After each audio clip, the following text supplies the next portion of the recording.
Greetings, I'm Dike Rostant. Welcome back to the TTT News.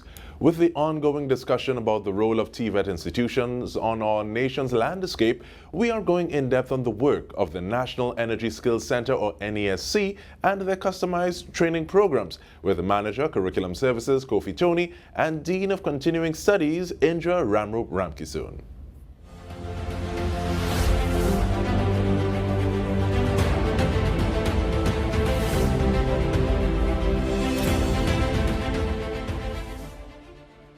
Welcome, Mr. Toney. Welcome, Mrs. Ramkissoon. I want to start with you, though, please, Toney. Can you tell us about NESC's mandate and how your position helps to bring that about? Thanks. No problem, and thank you for having me. NESC is really mandated to promote the advancement of education of members of the Trinidad and Tobago public in skills and the technology. And it's really meant to meet the demands of the development of the energy and energy-related industries, as well as the industrial sector. And as an institution, we do this through programs that are modeled around the skill expectations of plants in the energy and other industries. And our remit now even has gone as far as to include renewable energy and renewable energy technologies. My department, which is the Curriculum and Teaching Department, we support this mandate through first our curriculum development and review. And this is really us ensuring that our programs are aligned to the knowledge and competencies needed for the energy industry. Second, we support it through our instructional design and through our content development. And we really seek to ensure that we incorporate current industry and best practices and technology, and that we're able to mirror the working environment. It is actually one of our strategic goals for our workshops to provide an authentic industry experience. And further, we work to provide instructor training. And to support this, we ensure that we can deliver the curriculum and in an effective and engaging manner. Finally, my department, we ensure also that we monitor NESC's programs so that whatever we say is delivered is actually done in the classroom, and we evaluate the effectiveness of our teaching and learning process. And thank you so much for that. I want to bring you in, though, please, Mrs. Ramroop-Ramkissoon. So it's one thing, okay, well, you have a student, bright-eyed, bushy-tailed, and they go to NESC, and yes, they enter the workforce. Where does the School of Continuing Education play a part in this? Okay, excellent. So the School of Continuing Education is a division of the NESC. One NESC, our role is to provide certificate training at a lower level than core NESC, which would focus on diploma and craftsman training. So in addition to certificate training, we have a host of other services that we provide to the public. And if we were to consider graduates, our role would be as a top-up or to enhance what our graduates would have already been certified, so they can return home, return to NESC and continue training. So training doesn't end when you leave NESC, but it continues, and you're forever part of the NESC family and your educational growth. And with that in mind, what kind of services can the public access by the School of Continuing Education? So we have quite a portfolio of services that we offer to the general public. We offer certificate and professional development. We do customized training. We rent our facilities. So facilities rental is one of our responsibilities. And one of our unique and really, I would say, an amazing service offered is competency assessment to the general public and corporate clients as well. Explain that for me, please. When you say competency assessment, is it that you have these checklists that, and where do you get the criteria from in terms of measuring, saying, okay, well, this is what you're doing and this is where you rank against what you're supposed to be doing? Excellent. So I'm glad you asked that. So competency assessment can be for persons who, so say for example, you're a welder in the industry for a number of years. You would have learned the skill, you're excellent at what you do, but you don't have certification. You can come to NESC. We can use our standards in reflecting on our curriculum, best practices, the safety aspects, new and emerging technologies, and do a gap analysis and an assessment of your capability. After this assessment is done, once you are successful, the NESC is able to certify you as a welder, and you are now pegged higher in industry because you are now a certified welder and is more recognizable in industry.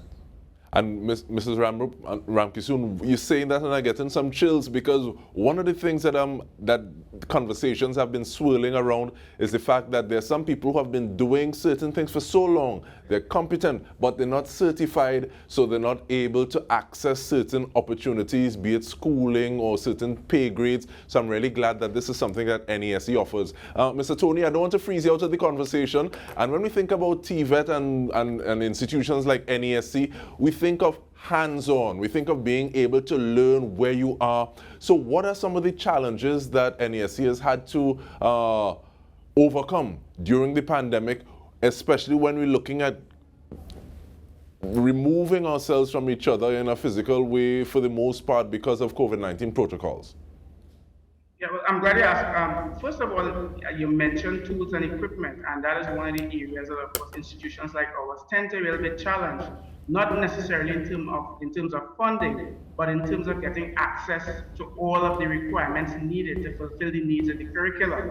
So that those are one of the issues that we would have. Also, we do have within our area a bit of a shortage in terms of teachers, with both the combination of educator training and the technical qualifications to be able to bring it over. At NESC though, in the context of the pandemic, we have been innovative, and we've also been a bit fortunate in that we've had within our walls the technology and the capability to go online. So we were able to do that quite quickly on the onset of the pandemic. And what we've done is we've formulated a bit of a framework that allows us to do online training where we bring our content together, and we brought it together quite quickly to be able to put it in a digital format and have it available to students online. So we've had the online training, we've had some simulation done, we've had some projects where students can go away and do work and bring back. And of course, once we were able to bring students back into the campuses, then we were able to bring them in smaller groups into the workshops and take everything that we would have done online and bring it back into the workshop. So I think what we've been able to do is actually have a hybrid type of program that really serves the TVET sector well. No, you started to answer that, Mr. Toney, and I was wondering if you're going to give me something from a take for 6 in terms of like you bring back everybody. I'm glad that you're saying, okay, well, you're working with smaller cohorts. And how does this kind of bode in terms of going forward when restrictions are being relaxed? And do you think that hybrid program is something that NESC is going to stick with? Well, definitely. I think we've found that it is working. There are still areas that we can tweak, and we are continually looking at our framework in terms of the amount of online training versus the amount of workshop time that the students spend. What the advantage is in doing this is you're a lot more targeted in the competencies that you're looking to develop, so that when you bring the smaller groups in, you are very specific in what you're bringing them in to do and the competencies that they're going to develop over that period. It also saves students a lot of time, because you're saving time in terms of the commute and not having to be in school every day, but you're just in school to do the things that are really required that can't be done at home. Now you're saying that and I'm watching the return of people a little cocky-eye, because that also means a little more traffic. So I appreciate what you're saying in terms of when you actually come, there's something specific, structured, you do it and you get out. We continue the conversation when we return. Stay with us. We are talking about NESCs and customized training programs when we return.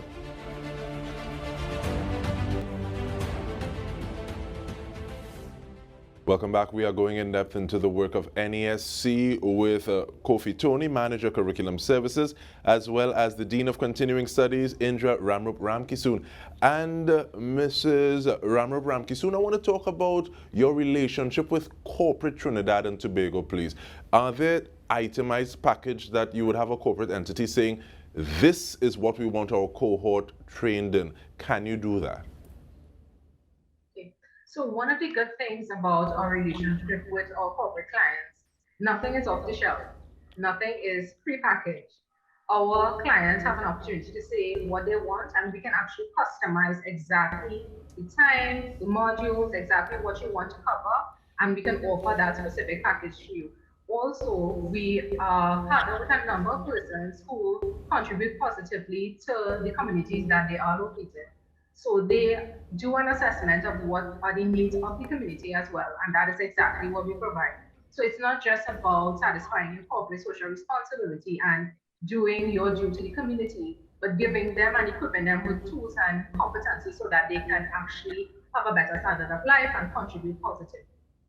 And how do you get the trainers to deal with those modules? Is it that you have people on call, on tap, or you need to say, okay, well, we need someone to teach this, so we go and source them? How does that work? Well, in the various areas, persons are competent in the entire area.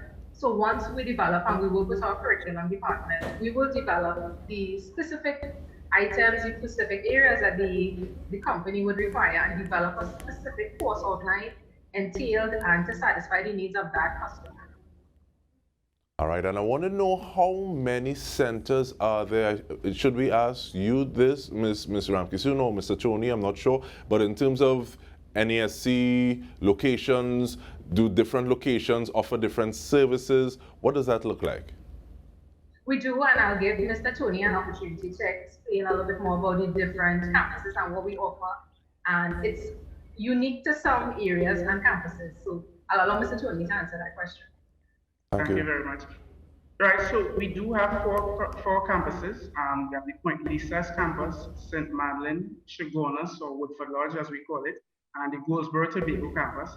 At Point Lisas, as you could imagine, that is the hub of industrial activity in Trinidad and Tobago. So all of our programs actually, with the exception of drilling, is offered at the Point Lisas campus. So we have 9 diploma programs, and we run 8 of those 9 diploma programs at the Point Lisas campus.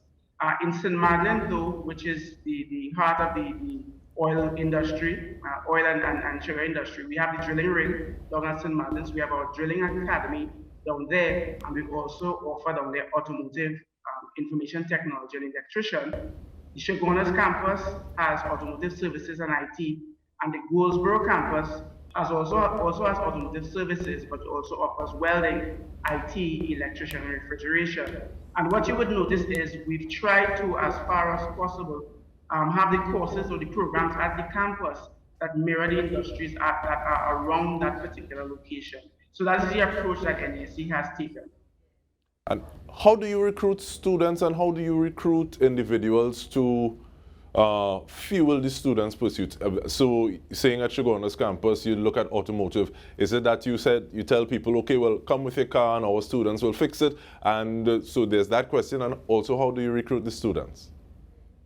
There's a limited amount of persons bringing in their vehicles or any other area for work at the campus, because much of our recruits, remember, you're coming in not having much of the information, much of the knowledge and competences. Really, as you go through the program, you will develop it. But that is an area that we have been looking at recently.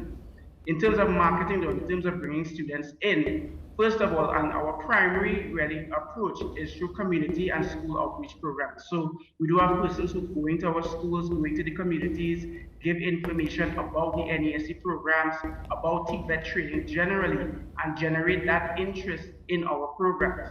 We also have as well our digital marketing campaign that involves social media and a lot of digital content. So we're out there on TikTok, we're out on Instagram, on Facebook as well, sharing the information about NESC, about TVET programs, and working towards getting persons interested in that type of program so that they come in and benefit from what we have at NESC. Hey, Mr. Toney, NESC on TikTok, don't play with you all. But with regard, and it'll be interesting because you said you're looking at having more clients come, and especially with the work that you're doing on renewable energy, that may impact how it is you engage with clients. But Mrs. Ramkissoon, you spoke about having that good relationship with your corporate stakeholders. What kind of corporate social responsibility initiatives do you execute for those corporate clients? Well, what they do is really equipped, and it's the competency aspect of it. So it's really developing them educationally so that they can sustain themselves and become more marketable. So some of the programs we would have done Microsoft Word, Excel, PowerPoint programs. We would have done air conditioning and refrigeration maintenance and installation, valve maintenance, and we're moving into renewable energy at the introductory level in some of the areas as well. And in some of those areas would be Point Fortin, La Brea, and the Mayaro area also. And I'm really glad you're speaking about that renewable energy. We recently spoke with someone who is involved in solar, and she said it was a bit hard for her to get that kind of knowledge when she was really looking for it. But with that in mind, Mr. Toney, what's next on the horizon? What are you all saying? Okay, these are some of the things we're going to be focusing on next. Definitely renewable energy is something that we're looking at now, and we're looking to add that to our suite of programs in the near future, including hybrid technology and electric vehicles. We're also working on electrical and instrumentation as well. All of this is also supported by an upgrade that we're working on in our workshops, so that when you come to us, you get that real life and that authentic experience. So it's looking at the new technology, it's looking at where the world is heading right now, and then as an institution, making sure that we have the resources in place so that we can sustain that training that will take place. No, we're asking all of this and getting all of this fabulous information, but I'm not sure that we've asked for information to engage with NESC. So if someone wants to be a part of NESC and say, yes, I've been looking for something like this, how do they contact you, and what are those steps to become a student? Right, so first of all, they can visit the NESC website at nesc.edu.tt. You can also find us on Facebook at National Energy Skills Center on Facebook. You can find us on Instagram. You can even call the institution at 636-8315. Once you get in, to register as a student with NESC, you just have to visit our website and click on that application button, and it will actually take you through everything that you would need to go from an applicant to a student within the institution. You'll see all the programs that are available, and the requirements for registration as well is listed on the website. So that definitely, to get to NESC is easy. Just visit our website and all the information is there, or look for us on social media. Thank you so much. And Mrs. Ramroop-Ramkissoon, the last 50 seconds are yours. Okay, so we really want to encourage persons to take advantage of the opportunities that are available at NESC, whether you're interested in diploma programs, engaging for 2 years, leaving with a wealth of knowledge, ready for industry, whether you are already skilled and want to engage and enhance what you have, learn a new skill. If you're looking at rentals, we are the place to check us out. We have site visits available, experience, excited, excellent customer service. Please choose NESC. Training, facilities rental, competency assessment. We're here. Nothing is prepackaged. Anything you want, we're able to tailor and facilitate you, whether you're a company, you're an individual, you're a small company, a large company, the NESC is here and we're ready to serve you. Mrs. Ramroop-Ramkissoon, you have me feeling like I want to ditch this tie and exchange it for a cover rolls and organize, you know, but we want to thank you so much. I can get one in your size. I have one right now. Just call me after. All right then, Indra Ramroop-Ramkissoon, the Dean of Continuing Studies, as well as Kofi Toney, Manager, Curricular Services. We want to thank you so much for letting us know what is on tap at the National Energy Skills Center. And on behalf of the entire TTT News team, I'm Dike. This has been In Depth. Thank you for joining us.